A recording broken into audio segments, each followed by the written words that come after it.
আসসালামু আলাইকুম। আমি শিল্পী মোস্তাফিজ। সবাই কেমন আছেন?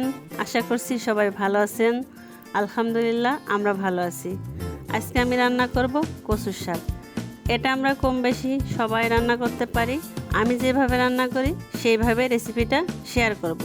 খুব সিম্পল এবং সহজভাবে রান্নাটা হলেও খেতে কিন্তু অসাধারণ। তো দেখে নেব কি কি লাগবে রান্না করতে।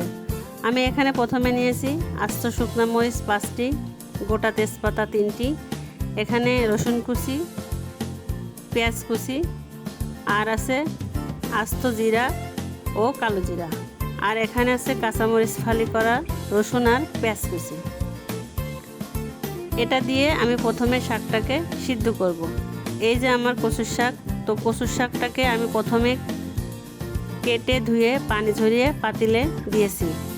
এখন আমি এটার মধ্যে দিয়ে দিব প্রথমে কাঁচামরিচ। মরিচটা আপনাদের নিজেদের উপর নির্ভর করবে, কম খাইলে কম দিবেন, বেশি খাইলে বেশি দিবেন। তবে শাক রান্নায় একটু মরিচ বেশি হলেই ভালো লাগে। আর দিয়ে দিব পেঁয়াজ ও রসুন কুচি। আর এবার দিব লবণ। লবণটাকে দিয়ে দিলাম পরিমাণ মতো, কারণ শাক কিন্তু সিদ্ধ হলে কমে যায়, পরে লাগলে আবার দিব।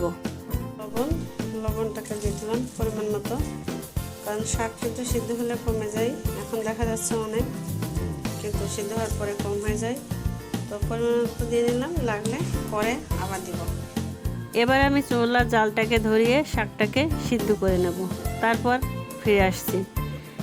এবার আমি শাক ঢেকে দিব, তবে খুব বেশিক্ষণ কিন্তু ঢেকে রাখা যাবে না, তাহলে কিন্তু শাকের কালার চেঞ্জ হয়ে যাবে। আর আমি এখানে শাকটা সিদ্ধ করার সময় অল্প একটু পানি ব্যবহার করছি, খুব বেশি না, কারণ শাক থেকে পানি বের হবে।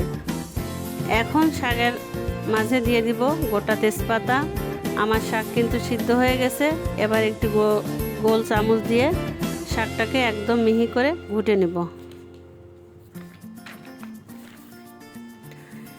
এবার চুলায় একটি প্যান বসিয়ে প্যানটি গরম হলে তাতে দিয়ে দিব পরিমাণ মতো তেল।